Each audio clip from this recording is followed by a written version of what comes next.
안녕하세요. 대형불보정사 수연스님입니다. 화경 강의 제140회 페이지 482조 관세음 모살님 본문 같이 공부하겠습니다. 본문 번역. 때 없이 맑고 깨끗한 거룩한 광명, 햇빛 같은 지혜가 모든 어둠을 깨뜨리고 바람과 불의 재난을 없애고 널리 세상을 밝게 비춰주나니라. 나무 아미 화불 나무 아미 화불 나무 아미 화불.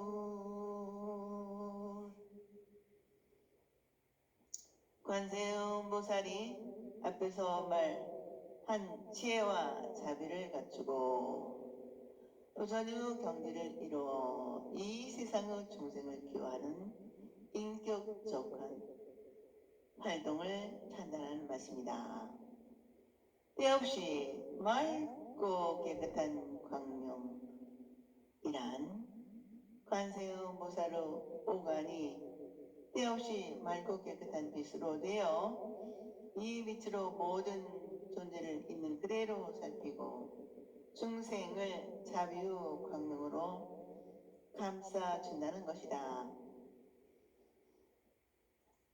이때 없이 맑고 깨끗한 지혜는 햇빛 같은 찬란한 광명이 되어 이 세상의 번뇌와 괴로움을 불행으로 인한 어두움을 깨뜨린다. 어두움을 밝혀주는 태양의 광명은 우선 곧 우리 모든 번뇌와 괴로움, 불행의 근본인 마음, 지혜롭지 못하여 어두운 마음의 지혜의 광명으로 밝혀줘 자기를 자기로 있게, 자기를 깨닫게 한다는 것이다. 우리는 어려움과 곤란을 만나고 슬픔과 불행을 당하여 괴로워할 때 관세음 보살을 생각하고 찾고 부르라고 합니다. 우리가 관세음 보살을 생각한다는 것은 관세음이 보고 계시고 생각하고 계신 나를 생각하고 발견하는 것입니다. 그러면 자연적으로 나 자신 속에 있는 관세음의 마음이 자기 자신을 건져줍니다. 괴로움과 슬픔의 불행으로 어두워진 마음을 저절로 밝혀질 것이다. 이것을 자기를 깨닫지 못하여 어둡던 마음의 찬란한 지혜의 강명을 밝힌 헬파제암이라 하는 것이다. 우리는 오늘을 현명하게 살아가는 지혜가 어느 때보다 요구되는 때이다. 그러므로 미륵보살이 깊은 생각에 잠겨있는 모습을 하고 있는 것도 미래의 세계에 젊게 살고 밝고 환하게 생의 보람을 느끼며 멋지게 살려면 생각하는 것이다. 생각하면서도 행복하고 행동하면서도 생각하는 지혜로움이 있을 때 여유가 있고 넉넉하게 즐겁고 평안하게 행복된 삶을 살아갈 수 있다는 상징적인 의미를 가지고 있다는 것을 알아야 할 것입니다.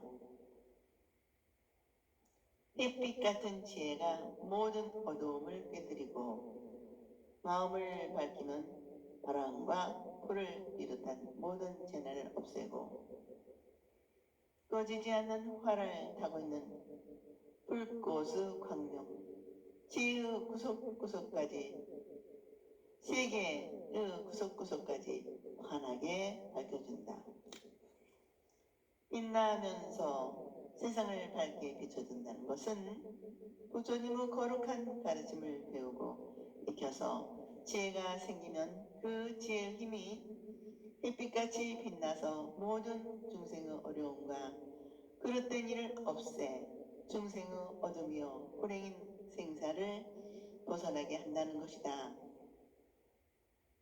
이것은 곧 관세음보살의 보문시연의 활동상을 말씀하는 것이라 하겠다.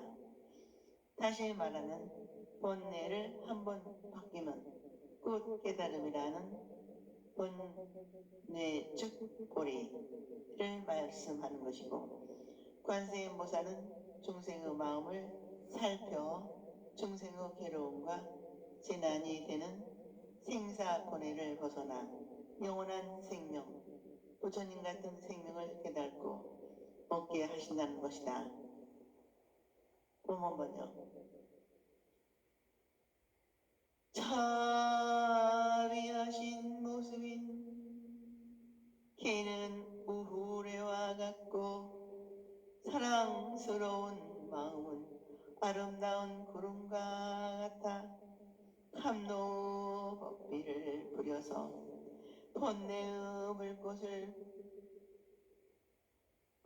꺼서 없애주느니라. 나무 아미타불 나무 아미타불 나무 아미타불.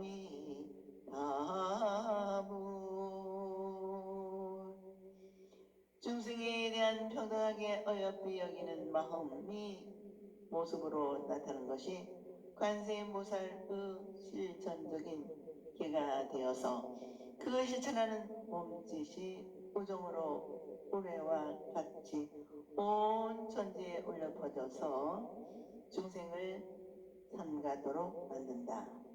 삼가도록 만든다. 자비를 내고 우정을 부르짖다. 소장 자본에서는 이렇게 되어 있고 다른 책에는 자비라고 되어 있음을 밝혀줌. 사랑스러운 마음은 어두운 구름과 같아 맑고 깨끗한 공도 사랑스러운 마음 그 큰 구름이요. 즉 관세음보살이 중생을 행복하게 해주시려는 대자비심이 마치 하늘을 덮고 있는 구름과 같아서 하늘에서 단비가 내려 풀과 나무를 비롯한 모든 생명을 적시어 잘 자라게 하듯이 부처님 가르침인 진리의 말씀을 설하고 담노 법비를 부려서 우리에게 지혜와 자비가 갖추어지게 하여 우리의 마음속에 이글거리며 타오르는 본내의 불꽃을 꺼서 없애주신다. 인간의 본내의 불을 끄다고 하신다. 모든 중생을 평등하게 사랑하는 대자비심은 부처님의 마음이요 부처님의 성경이다. 또한 관세음보살의 마음이며 관세음보살의 생명이다. 여기서는 이체와 자의를 말씀하여 몸과 마음으로 나누어 관세음보살은 중생의 괴로움과 슬픔을 없애주겠다는 마음을 몸으로 하고 모든 중생에게 사랑하는 우정을 갖고 기쁨과 즐거움을 주겠다는 마음을 마음심으로 하고 계신다는 것이다. 그런데 관세음보살의 실체는 중생을 어여삐 여기는 비이지만 그 어여삐 여기는 비는 엄격한 표현으로 형태인 개로 되어 우리에게 보여진다는 것이다. 관세음보살이 우리에게 가르치는 가르침을 행하게 되면 벼락치는 소리로 나타난다는 것이다. 그러니까 관세음보살의 몸은 개가 묻혀있는 몸이라는 뜻에서 개체라 하는 것이다. 개는 나쁜 짓을 하지 말고 바르고 옳은 착한 일을 나무 생명과 행복을 지키고 보호하기 위한 것이므로 엄격한 경고와 부드럽고 따뜻한 사랑의 권유 성격을 가지고 있다. 어떤 가르침이든지 엄격하기만 하고 어렵고 까다로움으로 받아들이면 따르는 사람이 없다. 엄격함과 경고 생각이 부드럽고 사랑스러움으로 보여질 때 따르고 실천하는 사람이 있게 된다. 그래서 관세음보살의 가르침이 엄격하면서도 부드럽고 어여삐 여기는 마음과 우정 어린 사랑스러움이 내포되어 있다는 표현이 비재견해진이라 하여 비재의 개는 우레와 같이 흔들린다고 하였다. 이러한 관세음의 모습이 미래에는 보배로 장식된 관을 쓰고 목걸이, 귀걸이, 팔찌 등으로 아름다운 몸치장을 하고 있는 것으로 표현되고 있다. 관세음보살의 이러한 장신구가 곧 개이고 개로서 몸을 장식하고 있다고 하는 것이다. 이것을 달리 말씀드리면 인간이 산다는 것은 나무 생명을 희생시켜 자기를 살려가는 것이므로 나쁜 짓을 저지르지 않을 수 없다. 인간에게 악을 어쩔 수 없이 필요악이며 악을 행하지 않기 위해 생을 포기할 수 없다. 그렇다고 살아가지 않으면 안 되는 것이다. 여기에 남만을 탓할 수 없는 슬픔을 느끼게 된다는 자비심이 깊고 깊음기에 우려와 같고 아름다운 구름과 같다는 표현을 하는 것이라 하겠다. 개라는 것은 부처님의 가르침을 지키는 마음으로 개에는 5개, 10개, 48개, 250개, 348개, 500개가 있다. 불교 계율을 강히 울린 명령이 아니라 이성륜인 충고인 것이다. 엄밀하게 말하면 인간에게 주어지는 계는 완전하게 지킬 수 없는 것인지도 모른다. 그러므로 어떤 의미에서 계는 지키기에 의미가 있다기보다는 지키려고 노력하는 의지에 의의가 있는지도 모른다. 계를 파하거나 범하지 않겠다는 견고한 믿음의 의지로 노력하는 데서 계의 진정한 모습이 드러나지 않을까? 계를 지키려고 노력하는 의지 속에 계가 나를 지켜주는 결과를 가져온다고 생각한다. 우리는 끊임없이 부처님의 가르침을 지키고 실천하려고 노력하면 부처님의 가르침이 우리를 지켜주고 계의 빛을 제 모습을 바라게 될 것이라 믿는다. 이것이 다름 아닌 부처님의 가르침이 우리의 마음속에 불길처럼 타오르는 원내망상의 불꽃을 꺼서 없애주고 우리의 마음속에 지혜와 자비심을 채워둔다는 말씀일 것이다. 끝으로 우리는 법망경에 자기 좋을 대로만 생각하는 사람과 자기만 깨달으면 그만이라고 생각하는 사람은 계행을 주는 뜻을 모른다는 말씀을 다시 생각합시다. 사람은 자기에만 집착하고 자기가 깨닫는 것에 집착한 이기주의자로서 자비심이 없는 사람입니다. 자비심이 없는 사람은 부처님의 가르침을 받아들일 수 없고 가르침을 모르고 받아들여 마음과 몸으로 행하지 못하면 자기를 깨달을 수도 부처님을 만날 수도 없습니다. 이 이 때문에 나타난 관세음보살님은 몸과 입과 몸의 행동을 생각합시다. 우리 모두 부처님은 자비로운 마음으로 근본으로 하여 거기서 나온 중생을 이롭게 하는 계행이 번개가 빛나듯 천둥 소리가 온 세상을 흔들듯 한다는 말씀에 몸과 마음을 맡기기로 합시다. 내 몸과 마음이 번개 빛으로 빛나고 천둥 소리로 울려 퍼지는 자비의 화신을 지켜봅시다. 원문번역 23. 다투고 소송하는 일에 관청에 갈 때나 목숨을 건 싸움터에서 두려움이 있을지라도 저 관세음의 힘을 생각하면 원망스러운 저그 무리들 다 물러가리라. 나무 아미타불 나무 아미타불 나무 아미타불. 이 개성은 관세음보살이 중생에게 두려움을 없애준다는 취무의 공덕을 말씀하고 있다. 범부 중생은 부처님과 보살들처럼 남을 본의로 남을 위해서 자기가 앞으로 살아간다는 자비심이 부족하다. 모두가 자기 본의로 자기 중심으로 이기적인 욕망을 가지고 욕망 충족을 위한 삶으로 자기를 잊고 있다. 그러므로 세상은 언제나 말다툼으로 시끄럽고 자기 권리만을 위해 자기 의무를 잊고 싸우고 있다.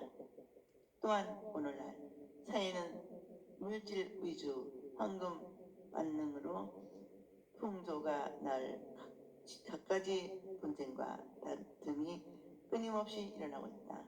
그리고 국가와 국가 사이의 이해관계에서 이야기되는 전쟁이나 침략 행위로서 전쟁 나아가서는 이태올루기로 전쟁 무기를 사용하지 않으면 전쟁을 연장케 하는 국제 간의 심한 대립, 항쟁하는 냉전이 지속되고 있다. 이렇게 다투고 옳고 그름을 객관적으로 판결받고자 법원을 찾아 소송하거나 목숨을 건 싸움터에서 두렵더라도 전쟁 더위 큰 두려움에서도 저 관세음보살의 위신력을 생각하고 구원의 손길을 주십시오 하고 그러면 원망스러운 저구 무리들이 다 물러 흩어지리라 하신다. 다툼이나 싸움이란 것은 자기 본의, 자기 중심의 독단적인 편견에서 일어나는 것이다. 남을 나로, 나를 너로 우정어린 마음으로 사랑하고 어여삐 여기는 자비심이 있다면 일어날 수도 없는 것이다. 다툼과 싸움을 남은 나로 보지 못하고 남을 나로 이해하지 못하는 자비심의 결례에서 생기는 것이므로 자비심이 없으면 서로 원망하고 미워하는 다툼과 싸움은 근본적으로 없다는 말씀이다. 자비로운 적이 없다는 말씀을 상기합시다. 부처님께서는 자기의 생각을 비우고 남을 나처럼 사랑하는 자비심으로 모든 갈등을 청산하고 하나의 화합된 길을 열 때 너와 나 우리 모두가 서로 인격과 인권을 존중하며 살기 좋은 맑고 명랑한 자유와 평화가 충만한 지상극락이 이루어질 것이라고 가르치신다. 누구나 자기를 비우고 서로 양보하고 서로 손해를 보아 모두에게로 돌리는 마음을 가지기 위해서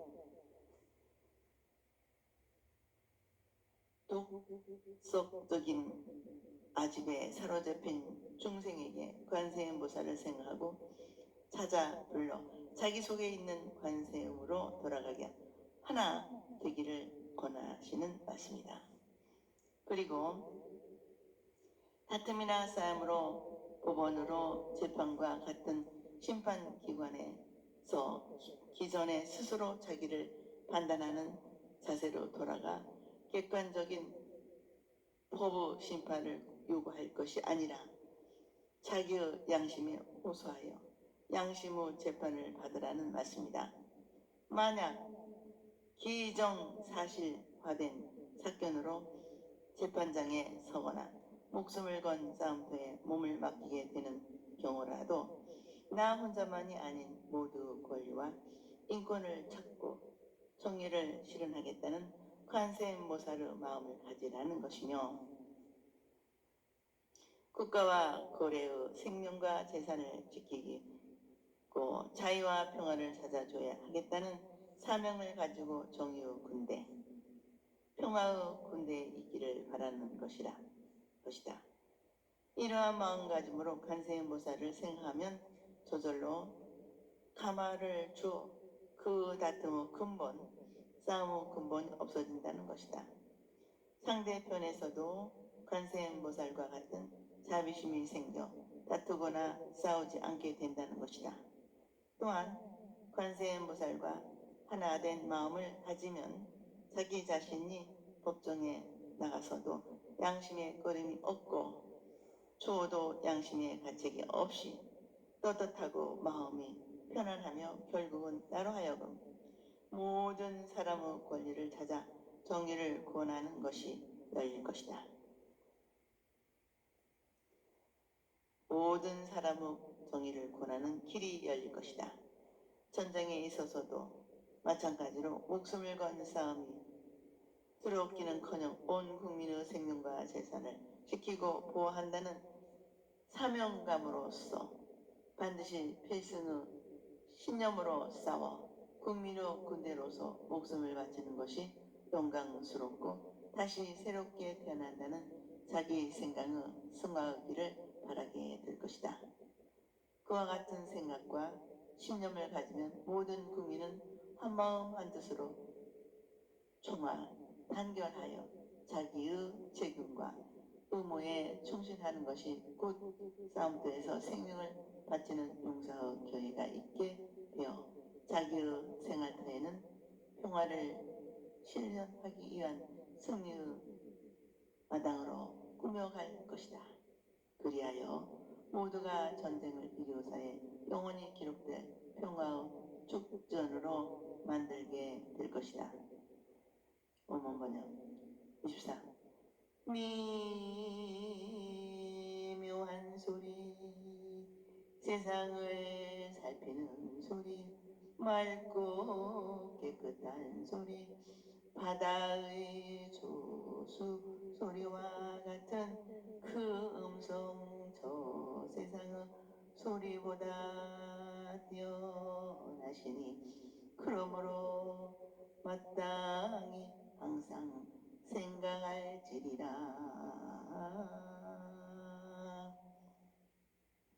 나무 아미타불 나무 아미타불 나무 아미타불. 여기에서는 관세음보살께서 가르치시는 이를 설하시는 말씀이니 음성이 거룩함을 5가지 극한 소리로 찬탄한 것인데 본문에서는 관세음보살의 음성이 구름사에서 울려 퍼지는 소리, 큰 북소리, 바다의 물결 소리, 신의 소리, 모든 음계를 다 갖춘 소리,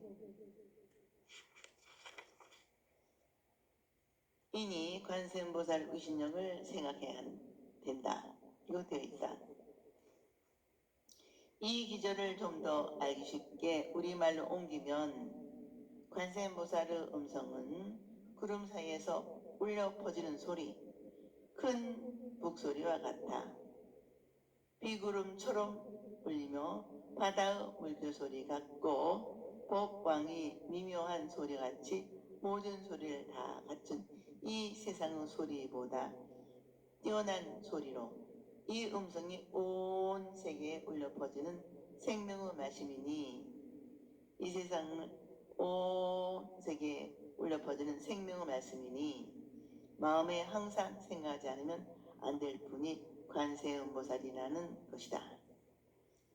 이 관세음보살의 설법을 찬탄한 5가지 소리를 하나하나 설명하면 묘음, 관세음보살은 이 세상의 모든 현상을 공으로 관찰하시는 지혜로운 분으로 자기의 얽매인 집착의 번뇌를 드러났기 때문에 모든 현상을 있는 그대로 보고 진실한 그대로 진리를 말씀하신다.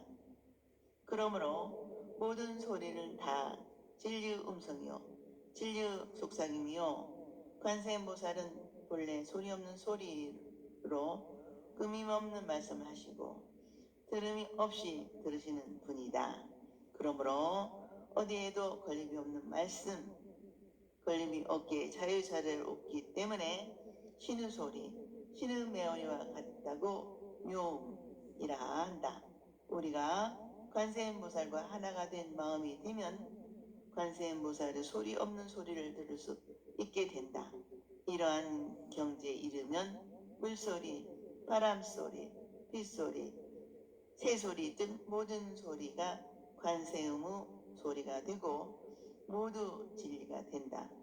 이러한 경지의 관세음보살을 찬탄하는 노래 흰옷의 관세음보살님은 말씀이 없이 말씀하시고 남성동자는 마음 밝아 들음이 없이 듣는데 물병에 꽂힌 푸른 포도가지 사이 사시사철 여름이요 바위 앞 푸른 대나무는 온 전지가 봄이여라 하였다. 우리는 평범한 말 한마디나 휘전을 스치고 마음의 문을 두드리는 의미 없는 소리에서 자기를 깨닫게 하는 폭발적인 위력이 있다는 것을 알아야 합니다. 바다의 물이 들고 나듯이 우리들의 빈 마음에 메아리진 소리에 공감을 얻게 된다면 그것은 곧 관세음보살의 묘인 것이다. 이 관세음보살은 관세음보살을 부르는 그 자체이다. 평등한 지혜로 이 세상을 살리고 있기 때문에 모든 소리는 자기의 소리가 된다. 이 세상의 모든 소리는 자기 소리가 아닌 것이 없다. 그러므로 모든 중생이 자기대로 있지 못하고 자기의 바탕에 흩어지고 끼치는 평정을 있는 소리를 들으면 그 소리의 아픔을 자기의 아픔으로 자기의 슬픔으로 올 수 있는 그 소리가 바로 관세음이다. 그러니까 관세음보살은 세상의 중생들의 괴로운 소리를 자기의 소리로 마음으로 듣고 어여삐 보고 사랑스러움으로 오게 되어 행복의 길로 인도하는 것이다. 다시 말하면 세상의 소리를 살리고 중생의 괴로움을 다시 어느 괴로움으로 살피고 모든 중생을 자기로 살피는 평등관이 있게 되는 것이다.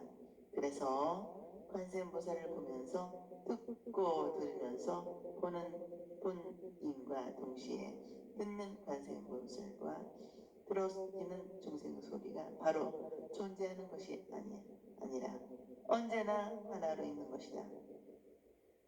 이제 이렇게 말하고 글을 쓰고 있는 것 자체가 관세음보살이로 있다는 사실에 우리의 마음을 열어야 할 것이다.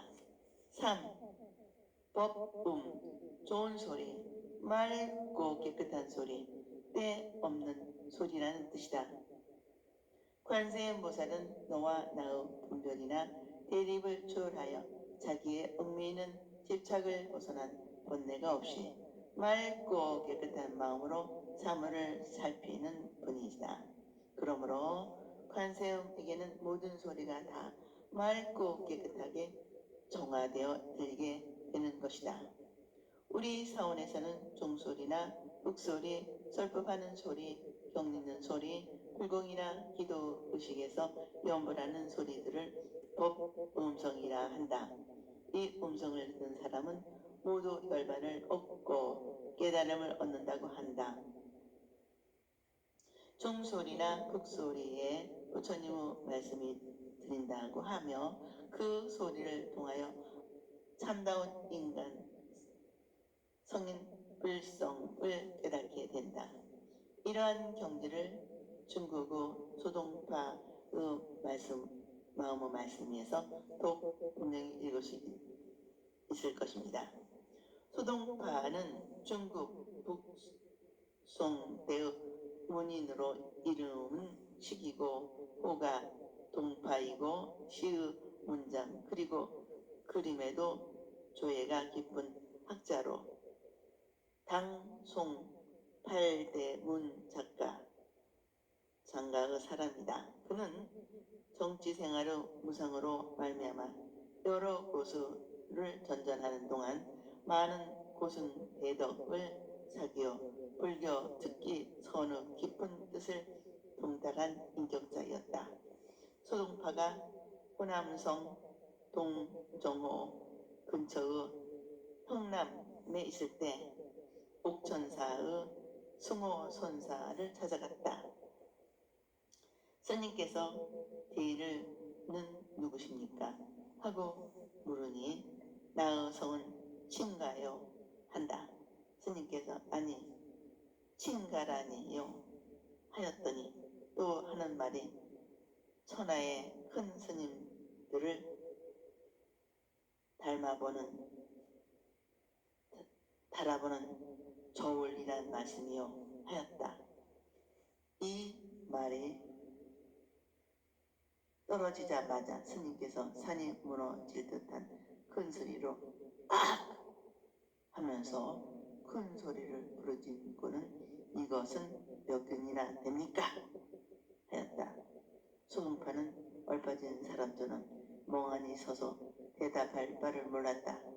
큰 스님의 하는 소리에 놀라기도 하였지만 선지식을 저울질하겠다는 자신의 경솔함과 세속적인 학문의 지식이나 말로 분별할 수 없는 부끄러움에 자신을 돌아보는 선의 세계에 한 가닥 의심의 싹을 키우게 됩니다.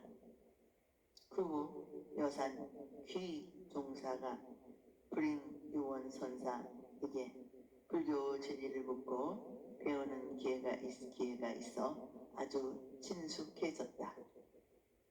하루는 소동파가 불인유원 선사를 방문했는데 마침 스님의 방에는 앉을 자리가 없었다. 그래서 스님께서 잘 오셨습니다. 그런데 오늘은 의자가 없으니 어찌합니까? 미안하지만 그냥 아무데나 앉으십시오. 하면서 농담 반 진담 반 빅살 말을 하면서 빙글에 웃으셨다. 그랬더니 아 그렇습니까? 의자가 없으면 스님의 몸을 좀 빌려주시겠습니까? 한다. 의자가 없다고 하니까 스님의 사대 육신을 의자로 쓰자는 것이다. 그러자 스님께서는 잘 되었다는 듯이 그러면 하나의 문제를 가지고 얘기를 합시다. 만약 알아맞히면 산승이 의자가 되어 드리고 만약 못한다면 대관의 복대를 풀어주시기로 하면 어떻겠습니까? 하였다. 소동파는 자신의 학식을 지나치게 믿고 자신만만하게 즉석에서 동의를 하였다. 스님께서 말씀하시기를 대관이 산승의 육신을 의자로 쓰겠다고 하는데 이 육신은 지, 수, 화풍의 4가지 원소가 모여 비롯된 것으로 본래 공인 것인데 대가는 어디에 몸을 앉으시겠습니까? 하니 소동파의 말문이 막히고 말았다. 그래서 약속대로 옥대를 공손히 스님께 바치고 마음을 가다놓아 진리를 구하였다. 스님께서는 소동파가 아는 것이 많고 그가 아는 풍부한 학식이 병이라는 것을 꿰뚫어 보시고 모든 생각과 분별을 쉬십시오 하였다. 소동파는 무슨 스님의 가르침을 따라 야심을 버리고 온갖 생각을 쉬는 공부를 끊임없이 하였다. 어느 날 홍용사에 계시는 상종선사를 찾아뵙고 스님, 소생이 큰 스님을 배운 것은 일대 사연연을 해결하고자 왔습니다. 바라옵건대 자비를 베푸시와 어리석은 마음을 열어주십시오 하였다. 스님께서는 한동안 조용히 앉아 계시다가 대가는 어느 스승을 만나 뵈었습니까? 하니 저는 어느 여러 곳을 선전하면서 여러 스님들을 배웠으나 아직 깨닫지를 못하였습니다 한다. 스님께서 그렇습니까? 그런데 대감께서는 어찌 부정설법을 들으려 하지 않고 유정설법만을 청하시나요? 하였더니 소동파는 놀라는 모습으로 네 할 뿐이다. 왜냐하면 지금까지 많은 스님들을 뵙고 여러 가지 법문을 들었고 불경과 조사 어력을 보았지만 무정설법을 듣는다는 말씀을 처음 듣기 때문이다. 그는 묻지도 못하고 돌아오면서 마음속으로 무정설법 넉자만을 되새기면서 온 전심을 모아 두골하면서 무정설법 넉자의 마음을 빼앗긴 채로 돌아가고 있었다. 소동파는 온갖 생각이 끊어지고 발길이 끊어져 말할 수 없고 마음으로 미칠 것이 아니므로 생각이 없어진 경지에 들어 무정설법이란 태산 같은 큰 문제에 부딪혀 일체를 망각하고 있었다. 이때 타고 가는 말은 깊은 기부구 북고수를 옆에 끼고 지나가고 있었다. 소동파는 북고수를 만나 귀를 듣고 눈으로 보는 순간 하고 개구구 물소리에 잠을 깼듯이 크게 깨달았다. 그는 말에서 내려 상총선사에 가 계신 훈용사를 향해 감사의 절을 큰절을 할 수 없이 하고는 자신이 깨달은 말의 경지를 읊었다. 골짜기의 시냇물 소리가 곧 부처님의 경장설인데 산빛을 어찌 청정법신이 아니겠는가. 여기에 84,000 민연 법문을 다른 날 사람에게 어떻게 보이랴. 철철 흐르는 시냇물 소리는 부처님의 장광설로 설하는 법문의 소리요. 우뚝 솟은 산, 붉게 물든 단풍, 저 모습은 청전 법신 유로자나 부처님이다. 84,000 부처님의 가르침이 어디 따로 있기에 누구에게나 보이겠는가 하는 깨달은 마음의 경지를 울렸다. 무정이란 나무, 산, 돌, 물, 땅, 해, 달, 별들을 가르치는 것인데 모든 현상이 그대로 부처님의 모습이고 모든 현상이 가르침을 말씀하시는 모습이라는 것이다. 화엄경에서의 세계가 불법을 설하고 중생이 불법을 설하며 과거, 현재, 미래의 모든 것이 불법을 설한다는 말씀과 같은 경지다. 4. 해와 달, 특히 달의 인력에 의하여 일정한 시간을 두고 주기적으로 바닷물이 올라갔다가 내려갔다가 하는 소수의 아름다운 소리를 말한다. 바닷물이 밀려오고 밀려가는 하면서 조약들을 깎고 바닷물을 잠재우듯이 관세음보살은 중생의 능력과 정도, 형편에 따라 때를 놓치지 않고 온갖 형편으로 가르침을 설하여 중생을 구호한다는 것이다. 이렇게 중생을 위해 들려주는 법음을 바다 물결 소리에 비유한 것이다. 바다의 파도 소리가 멀리 퍼지는 것처럼 이 세계와 모든 사람에게 널리 고르게 감화와 영향을 미치며 항상 새롭게 밀려가듯이 언제나 새롭게 들려오고 새롭게 거듭 태어나게 하며 파도가 커다란 힘을 발휘하듯이 크나큰 영향력으로 큰 이익을 주는 것이다. 이것이 곧 본래를 깨달음으로 중생을 부처로 이끌어가는 가르침으로 생명의 말씀으로 우리에게 다가와 완성자의 지혜로운 삶을 배우고 있게 된다는 것이다. 5. 승비세한음 세상의 어리석음과 본래를 초월한 음성, 세계의 소리를 뛰어넘는 소리, 세상의 어떤 소리보다도 우아하고 아름다운 소리, 참다운 삶의 가치를 일깨워주는 언어가 바로 관세음보살의 가르침의 말씀이라는 것이다.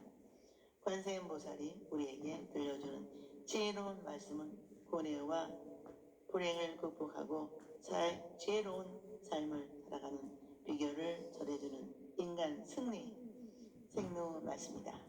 자기를 주어 이웃을 기쁘게 하고 부처님의 뜻을 이 땅에 이루어지는 의미가 있고 복된 삶을 가르친다. 부처님을 기쁘게 하고 이웃을 기쁘게 하기 위하여 사는 삶의 길을 보여주는 길의 언어를 주시는 분이 관세음보살이라는 것이다. 관세음보살은 이상에서 말씀드린 5가지 음성의 소유자이다. 우리는 이 거룩한 힘을 가지신 관세음을 언제 마음속에 생각해야 한다. 우리의 마음을 비우고 조용히 귀를 기울이면 그 자비의 음성이 들려옵니다. 그래서 이와 같은 위대한 힘을 가지신 우리에게 참 삶의 가르침을 주심으로 항상 생각하는 것이다. 항상 생각하는 것이다. 생각하지 않으면 믿을 수가 없고 믿지 않으면 관세음보살의 음성을 들을 수가 없습니다. 그러나 우리가 관세음보살을 잊고 있어도 관세음보살님은 우리를 어여삐 여기고 사랑하는 마음으로 반드시 깨닫게 하시는 분입니다. 오늘은 여기까지 마치겠습니다. 대단히 감사합니다. 여러분, 관세음보살님 부르십시오. 믿으십시오. 관세음보살님 올려 자비 믿고 따르십시오. 다음 시간도 이어서 관세음보살 법문품 같이 공부하겠습니다. 대단히 감사합니다. 여러분 항상 건강하시고 행복하시기를 기도 발언 축원드립니다.